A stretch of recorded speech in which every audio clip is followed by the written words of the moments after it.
So yeah, welcome to the Anispective cast where, you know what, if you're a James Bond knockoff, please do not hurt us. Hey, I I could probably come up with something better, but screw it, yeah. That's good enough. I do not owe you money. You don't know where I live. Leave, please. okay, No, so yeah. yeah, everybody's favorite Team Rocket-esque villain organization, the Rubber Robo Yeah, I was Gang, gonna is say Giovanni. I mean, this is more Dr. Claw from Inspector Gadget, Yeah. but It's Giovanni with his Persian. I mean, more or less, yeah, huh? More or less, yeah. Yeah, that's just kind of a trope, isn't it? God, I was so sure it was gonna be the cat for a second, and it's like, nah, never mind. That's clearly not coming from the cat. Yeah, no, there's a guy in the chair. Yeah, that'd be the exact level of like goofiness the show would go for. It's like, oh yeah, the main villains finally reveal their super secret boss, and it's like a freaking cyborg kitty. Yeah.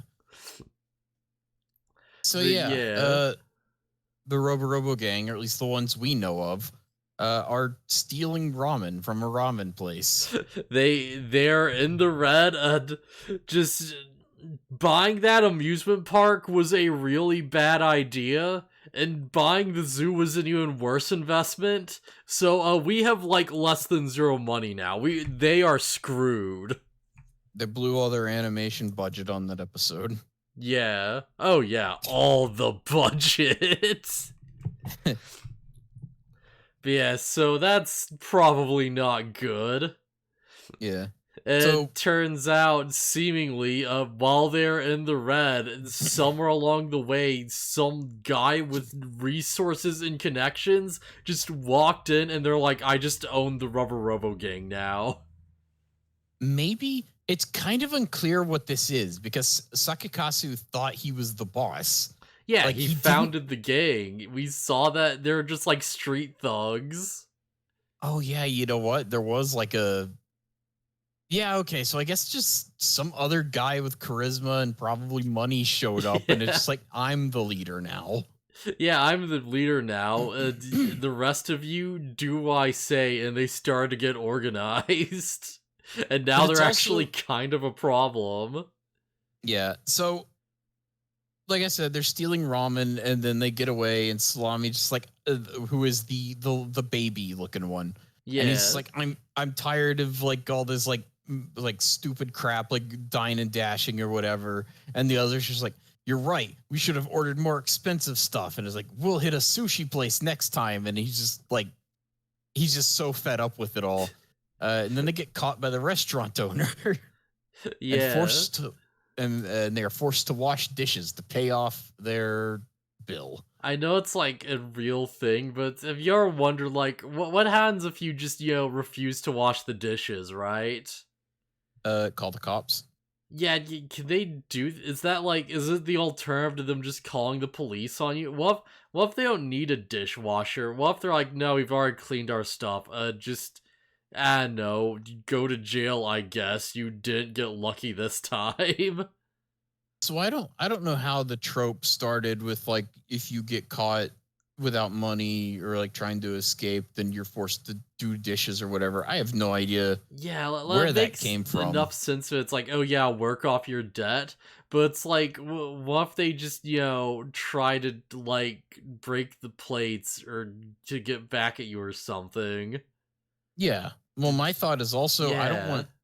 I don't want people who are trying to steal from my restaurant in my kitchen. I don't want them anywhere near it. Yeah, exactly. Yeah. I have to wonder if that's like, I'm sure it happens right now and then, but it's like, how much of a real thing actually is that? So it's got to be a trope for a reason, unless a show just did it at random and other shows were like, "Hey, that's a funny idea." But like I have no idea. That's probably something interesting to look into. But Restaurants won't make you wash dishes to pay off your debt. While many of us have probably heard of the urban myth that patrons who can't pay up will be forced to wash the restaurant's dishes, Turns out that modern food safety laws make this form of recourse illegal. Yeah, see, that's what I figured. Yeah, okay. So I Yeah, guess you just go to jail then. which makes sense. You stole a product. Yeah, I'll ask for collateral like your phone or ID to ensure your return. Some places will call law enforcement to record your information before you leave. But as long as you reappear with valid payment in a timely manner, you probably won't be charged with any wrongdoing. Okay, so it's like, yeah, well, we give you like a week, yo. If you have the money, fine. If not, then yeah, no, that's a crime. Go to jail. Yeah, exactly. Makes sense. Yeah, so that makes sense. I am still curious, like, where that started, though. Yeah. There was probably a time period where it did happen before, like, before freaking like health inspector safety stuff or whatever. Whereas like I could see like back in like the 20s or something, it's like, oh yeah, you're gonna dine and dash, we'll make you work off that food, and they like do every now and then, and maybe it was in like a movie or something, like I see that, I could see that being a thing. Yeah. Or maybe it's just, like, oh yeah, if you get caught, they'll make you work off your debt. And it's like, oh, well, what'd they make you do? And it's like, Anna, probably like wash dishes or something. That seems logical enough. Yeah. So yeah. Because, yeah, I feel like that's an old comedy trope, right? Yeah, that has to come from somewhere. Yeah. Um. But yeah. That trope isn't just like an anime thing. Like it's like transitioned over to like Western culture too. Yeah. Like my parents and like people I know have made jokes about like, oh, what if we don't have the money for all this expensive food? Oh, we'll have to be washing dishes or whatever. And it's like this is like a Yeah. multicultural thing. I'm sure it's like some old like sitcom where it's like they did the thing, right? There has to be like a Three Stooges bit or something. Like it has to be, right? Yeah, yeah, something that multiple different cultures liked, and it's just like, oh, Yeah. that's a good trope to use in things, and then Honestly, thinking about it, if it was like a Mickey Mouse short or something, that would make perfect sense. Or yeah, like Warner Brothers or something, because like like way old like American cartoons like inspired like anime way back in the day. yeah, So yeah, I could totally say if it was like a super old like like cartoon thing, and that just became like like a popular whatever, and it just spread to yeah, that makes complete sense to me. I think yeah, yeah, because even back here, it's like this is pretty old, and it's like yeah, there it is. yeah. Um, but yeah, so yeah, the owner catches the Rubber Robo Gang, and they do the thing where it's like, yeah, you're gonna wash the dishes. And Salami sneaks off behind a trash can, and his pacifier is a radio. Yeah, makes sense. Why not? Why not? But that's the weird thing about the big boss reveal, and it's like it implies that he's been in charge for a while because Salami seems to Yeah. know about this. Seen the dishwashing thing cartoons through the night. Hell, most people my age still joke around, or people my age, yeah. But yeah, that does make sense. I feel like I've seen it before too. I just can't remember where exactly, Yeah. Yeah, that we won't figure out the answer to this question, but I like that we at least asked it. Yeah. But yeah, they like do the thing, and it's like, okay, hey, we contact the boss. They go back to the base. It's like, oh hey, there's a new people here. They entered the base while we were away.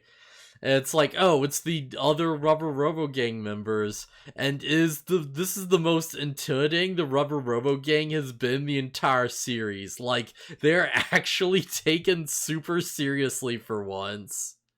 Yeah, they burst out of like their shack and like they surround them, and then they clear a path to like a television in the shack, and they're just standing on either side with serious looks on their face chanting Robo slowly. Yeah. Like, It's so goofy, but actually does kind of work. yeah, it's As you go inside, their boss is just on this like dingy, fuzzy old like, antenna TV with like the rabbit ears. yeah, And and it's it's just like, like, yeah, freaking Salami's just in a throne next to it, like heralding in the like arrival of their boss on the television. Like the lighting's all like dark and atmospheric and stuff. Yeah, it's like this show was made by like people who wanted to work for like Trigger and Gainax. Like they know how to do good serious like animation when they want to. yep, God. and Think yeah, of that, like, is it just me or does this give like big Gendo vibes? Just this image. I mean, I guess maybe, I don't know. I'm not too familiar with Evangelion. Yeah, just there's like the cold, like adult figure in the room with like their hands together and their legs crossed, just like sitting there. It's like if you could see his face, I'm sure he would have like reflective glasses. Probably. Like that's how big the vibes are right now. Man, freaking Yeah, yeah. Sakakasu's like, we don't have a boss. I'm the one who like founded who are you? And they're like, I'm the boss. I'm in control. And he's like, you just collect like rare melds for my plan for world domination. And he's like, we fought hard in the battle for our like dream, but you failed me for the last time or whatever. And Sakikazu's like, wait, we fought against two. He's like, the forces of justice, you idiot! Yeah, we stand opposed to all that is good. I am actually evil.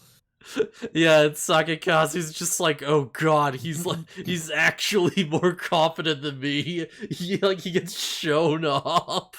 This guy is on a whole other level. It's a whole other level. He actually knows how to be evil.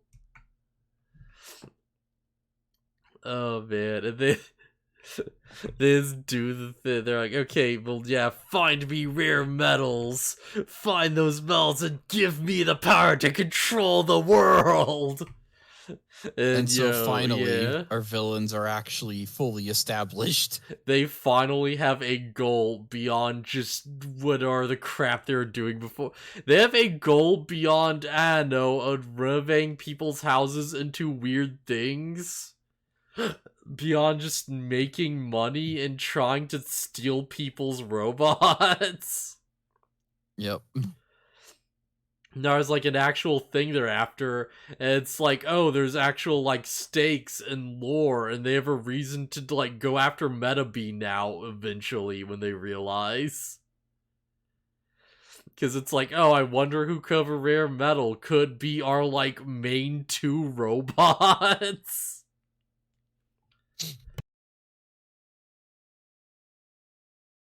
But yeah, yeah, now we finally have a goal, and oh god, what is the rest of this episode about? The rest of this episode is the Medabot Professor. Yes. Right. Okay, yeah, that reminds me. We cut to Icky having a battle with Illinois, I think. Yeah. It's like, yeah, friend, Cyandog loses again. Go figure. And then we get another battle where it's like, alright, so the Medabot Professor appears. He is basically just Professor Oak, except like way more important. Yeah, so this guy doesn't study Medabots. This guy created Medabots. Yeah, literally he invented the entire, like, Medabot thing. Like, he created them as a, like, invention. Yeah, like, this episode sheds a lot of light on... Or is that the next episode? The next episode explains a lot of how they're made. This episode's like, oh my god, this is the guy. Yeah, this is the guy. Look how good he is. It's like... Ooh, excuse me. Icky finds out who he is and is like, oh man, I want to train under him and all this stuff. And Medavi is just like really mad about it. He's just like, I don't care about who this guy is. I don't care if he made Medabots. He's just some old guy. And it's like, Yeah. what? He's like, watch, just fight me or whatever. Yeah, And then, or Mevi no, literally says, I'm strong enough already, which are yeah, big words for someone who has already lost 3 times before this point. yeah. So get ready to add another loss because the Medabot professor, who that's literally just his name. We don't get his real name. He's the Yeah. Medabot professor. The We'll just call him the Medabot professor. yeah. We'll just call him the professor from now on. It's Yeah, shorter. sure. Yeah. So the professor is just like, hey, let me borrow Cyandog. And it's like, all right, Medavi, you think you're so strong? Fight me. And then Medavi's just like, that guy's never beat me. What are you thinking? Yeah, And even then the Nicky's professor, just like, you sure about this? He's kind of weak. yeah. And then the professor immediately just beats Medavi easily. Yeah, it's worth knowing. I love the way this like plays out because it's like played up like a gag, but it's done such a way where it's like, oh, this guy like actually really knows his stuff. Yeah. But also yeah. why does it work? Cyandog is a dog type, but his metal is a monkey. And the metal is where his personality is. So why is this working? Basically, Yeah. he's telling Cyandog to do a bunch of dog tricks to like dodge Medabi. Mevi's like going into the fight and he's like, oh, bone, and he like jumps to grab the bone and like, you know, just stomps on his face or whatever. And Cyandog's just like, wait, what, huh? Yeah, even Excuse Cyandog me? is confused by it.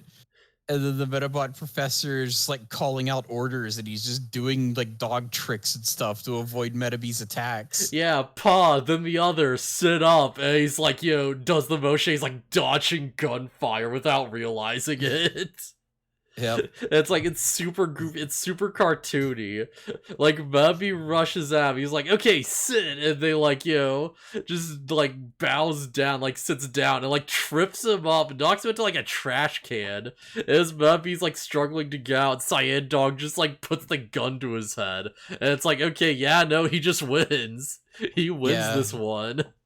Yeah, it's at that point that I immediately thought, it's like, okay, not even Cyandog can miss at this range.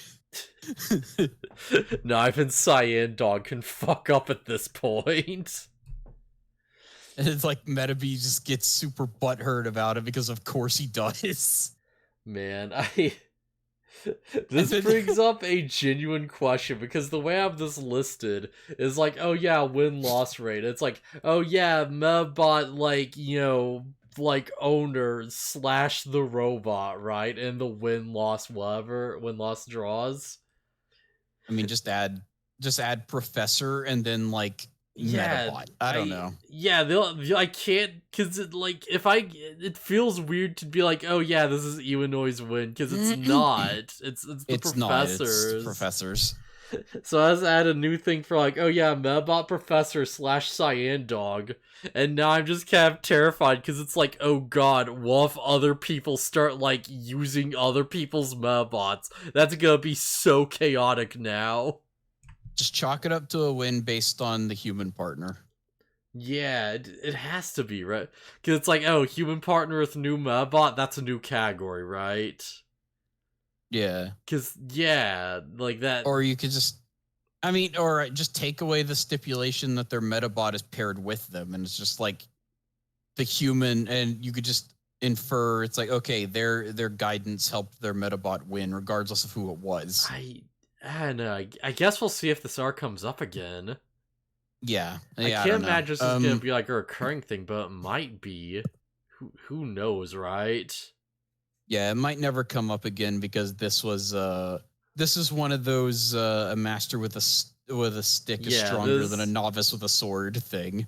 This is like Ash has to lose, and then like, you know, the professor comes up. He's like, okay, it's like the champion or something, and he's like, okay, well, I'm going to fight you with this Metapod, and Ash is like, what? And the Metapod somehow actually does beat Pikachu.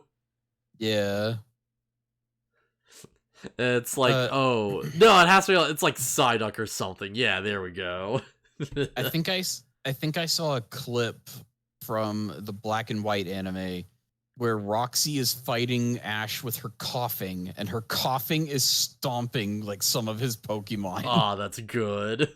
It's like super fast or something, and she's commanding it to Yeah. just dash around all over the place. Oh, that's real good. Yeah. God. But yeah, this leads to a pretty good gag where Cyandog is just like, "Oh man, this really shows like what a big change a competent like partner can be." And the Unoi's like, "Yeah," and then he realizes, and he's like, "Oh, Oh no. Cyandog wasn't trying to put him down, but it comes out like that. It's just funny." Yeah, so yeah, another loss for Medabots, surprisingly, which at this point puts him at 4 losses out of 25 fights. I mean, that's pretty good still. Yeah, it's 82.6% win rate at this point, as of like the end of these episodes. Yeah. Yeah, 19 wins, 4 losses. Also, we kind of passed up another gag where, okay, so initially the professor meets Icky after watching him fight Iwanoi and Cyandog, and he's just like, "Oh man, your Medabot is so interesting, and he's got quite a personality and whatever," and he wants to like check him out more or whatever. It's like, "Look, dude, feed me and I'll like train you guys." And Icky and Medabi just book it; they're just gone. And then they go home, and it's like, of course, his mom has just let a random stranger into their house again. It's like that woman will let anybody just waltz into her house, huh? Yeah. Oh man. Right, just glance through our thing. That's like, yeah, I wasn't sure if I forgot to put something or not, but no, I put it in. Yeah. Okay. But yeah, that happens, and then the scene we just talked about with Cyandog happens. And yeah, Icky doubles down on like, yeah, I want him to train me, and Medabi's still mad. Yeah. It's like, no, you don't. Just he's stupid, and Icky's like, no, but he wants us to do chores for him, so it has to be secret robot training, right? Yeah, it's like the friggin' Karate Kid or whatever. I think the funniest part about this is that no part of the Karate Kid do they ever explicitly say all the chores actually helped him get stronger. Oh yeah. Like they never actually explain it. He just does chores and then he does training and then he's better. So it's like, I don't know. It's like, it's one of the things where it's like the remake actually kind of fixed, because the rig with Jaden Smith, it's like, oh yeah, wax on, wax off, just do this. And he's like, oh, this is dumb. What's this actually teaching me? And they're like, okay, yeah, do the thing. And they like actually showcase it. And they start doing like attacks. And he's like just commanding like, oh yeah, and then wax off. And it's like, they do the little like motion. And it like pushes his hands out of the way. And he's like, oh, and he's like, throw the jacket. And he like does the shove. And it's like, oh, wow, oh, this actually does make sense. Holy crap. Cool, they worked it in. Yeah, they actually made it work in a logical way. Yeah, but at the time, Icky would have been referencing the old one. Although it's not like he references it directly, but you know. It's directly enough. We know what he means. Yeah, it's like, yeah, we're gonna clean up this guy's place. It's gonna give us secret training or whatever, and Medabi's skeptical. And it's just Karin is there just cleaning because she wants to. Medabi's like, oh, this isn't gonna do anything. Like, he's like, no, this is secret training. And Koji's like, oh, it's secret training. I have to clean up too. And Karin's like, I just like cleaning. Yeah. Cleaning is fun, guys. Yeah, so that's the thing, is like Karin's like, oh well, Similodon isn't complaining about it, Medabi, and then it just cuts over to Koji and Similodon, who've been there the whole time. And then we find out that Koji is deathly afraid of spiders. And I don't blame him. I don't blame him either. Just not a bit. But yeah. Yeah, so then we cut to whatever the next scene is somehow. I don't remember. What's the next scene? Oh, they just go out walking, don't they? Just for whatever reason. Yeah, they're like helping haul garbage or what. They're doing a bunch of like chores and stuff. Yeah, okay, yeah. Yeah, I think the Rubber Robo Gang just attacks. Yeah, that's how it goes, right? Yeah, they use a spider Medabot to kidnap Nutrinurse to steal her medal. Yeah. And they're just like, oh, the professor's Medabot is bound to have a rare medal. And Nutrinurse is like, I'm not his Medabot. And they're like, shut up. And then they take her. Yeah. They do it, and we see just like they steal the medal, and for the first time there is a giant freaking storm cloud that just gathers overhead and swirls over them. That's like implied that like the boss is somewhere up there, like in an aircraft of some kind. Yeah, it's just so weird because it's just like they're like God is here to claim your prize. It's yeah, like, the storm cloud just appears. It's like swirl. It's like super detailed and well animated because, you know, of course they're gonna use this multiple times each episode from now on. But it's like it looks so detailed and cool and ominous. Yeah, you know, like shoots a literal thunderbolt down from the heavens at the metal and knocks it out of their hand. It's like, what are you doing? That's not a rare metal, idiot! Yep. It's just so crazy because it's like, yeah, of course it's probably like an aircraft or like a space satellite or something, but it's just like the idea that they can rare metals. Yeah, it's just they can just call the boss and he just has this thing in the skies at all times, and it's like, this is crazy. Oh yeah, it's nuts. Also, they have Danganronpa V3 electro hammers, and they use it to make Nutrinurse eject her medal.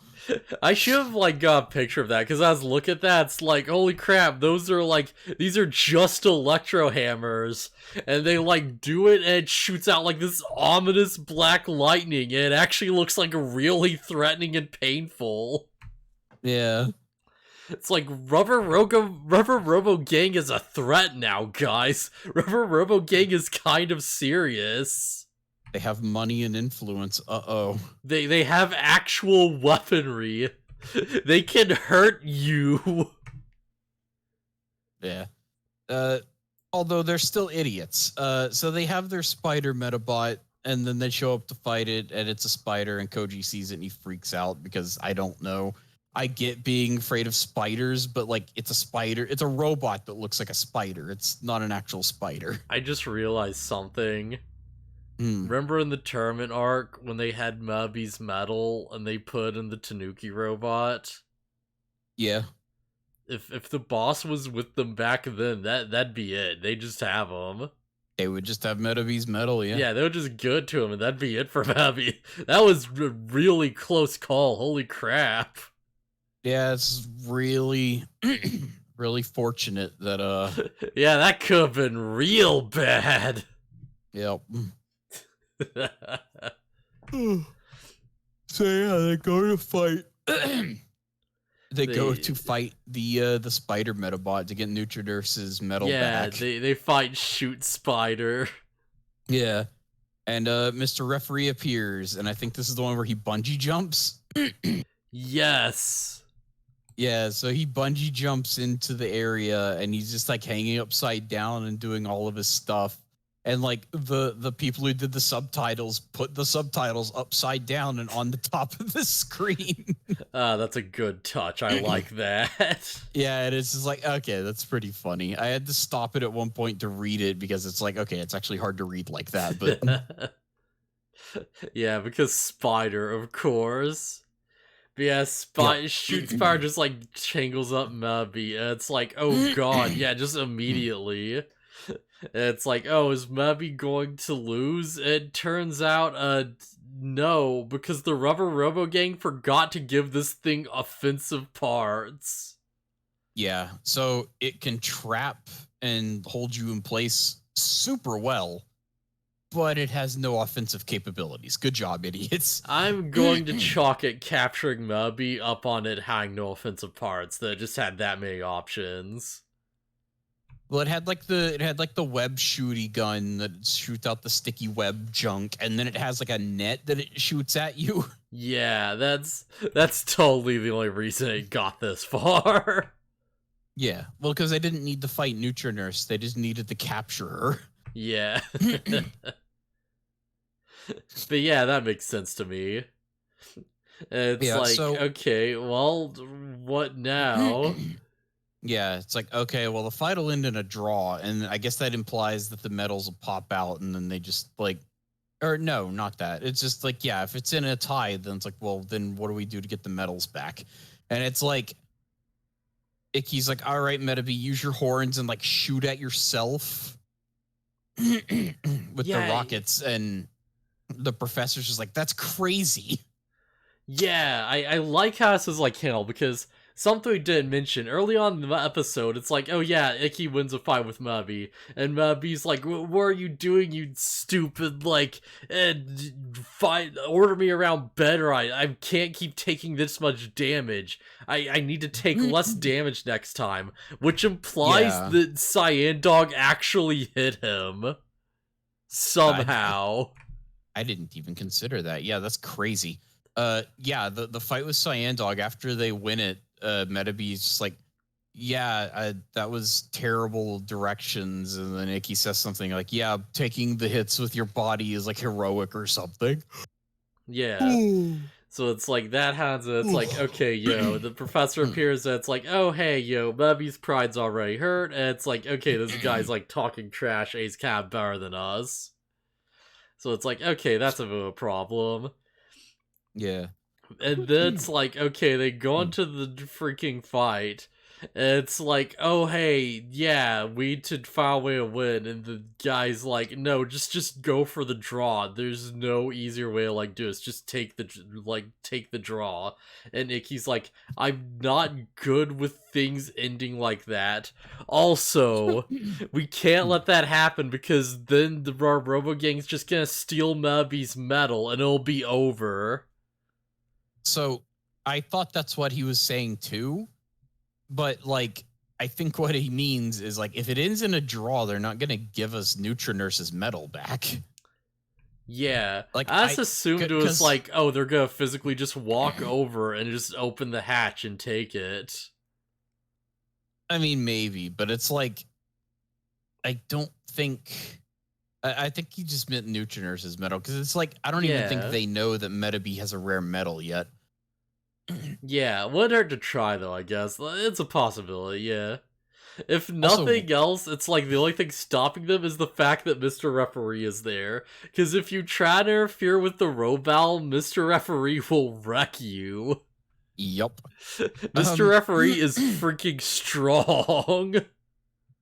Or he has powerful allies, at least. Yeah, he's got like powerful corporations backing him. So yeah, something we forgot to mention. Rakusho showed up in the previous episode. Oh yeah, Rakusho showed up and did some stuff, so they know who he is at least. Yeah, he fights off the Rubber Robo Gang who's trying to go after the penguins boarding the ship. He also appears in this episode. Yeah. He appears in this episode, and he's just like, oh, Medabots are... everything in this planet has a place to go where they belong, except for Medabots. And then, like, the professor's like, who are you? I want to meet you, or whatever. And then Rakusho walks away. I like to imagine it, like, the professor's just so skilled at this. He's like, he sees Rakusho talking to himself, and he's immediately like, oh, I know that's not normal. This guy's got a rare Mel. He has to. Yeah, this Medabot's all, like, weird and introspective, and it's like, okay, that's not regular Medabot behavior. Yeah, there's something about it. Like, with that partner, oh yeah, absolutely. Also, of course, he still has the cloak that he's running around in, because it's cool. Yeah. I don't think he's taken off the cloak once so far, has he? I I Like, feel like he's maybe shown up once at least for, like, a fight, but other than that... I think he's shown up a couple of times without it. Man. Just always with that freaking cloak, huh? Yeah, it's cool. Robot with a cloak is cool. It's a good design. It's a good aesthetic. Zero has a cloak at the beginning of Mega Man Zero 2, and he throws it off when the enemies come after him. Good design, good aesthetic. Yep. Hey, yo, the freaking bass shows up in Mega Man Battle Network, the anime. I'm guessing he has a cool cloak. Yeah, you bet he has a cool cloak. Of course he's got it. Of course he does. Oh, man. So yeah, Medabots stuck in the net, and Icky's just like, no, we have to do this. Medabots, shoot yourself. And Medabots just like, you know what? I'll trust Icky on this. And he does it. And it like blows up the webbing stuff and frees him from the net. Yeah. And Medabots is just unharmed somehow. It's fine because it's cool. He probably took damage, but it wasn't a lot. The big thing is that, like, Icky says a command, and Medabots like, okay, I trust you. Just 100%. Yeah. It's like, holy crap, the character development. They really did go through an entire arc, huh? Yeah. And it's fine because, yeah, Medabots was like yelling at him earlier about this stuff, but it's like, yeah, clearly the like trust has been established and like they actually like each other now. So that's cool. And yeah, Medabots just completely trashes the spider robot. Yeah. Just immediately. Just immediately. And he gets one of the he either gets one of the net arm or the spider web arm. I don't know which. He gets one of the arms. It's one of them. Yeah. Which could be good either way, honestly. Honestly, yeah. Fair enough. Listen, if we had this while we were fighting the freaking car robots, they would not have been a problem. But yeah, interesting episode. This introduced, like, a lot. The next one introduces even more, I feel like. Yeah, which is unfortunate because I'm losing my voice here. Yeah, holy crap. We ready to move on? Yeah. Alright, I'll give you a second to, like, set things up.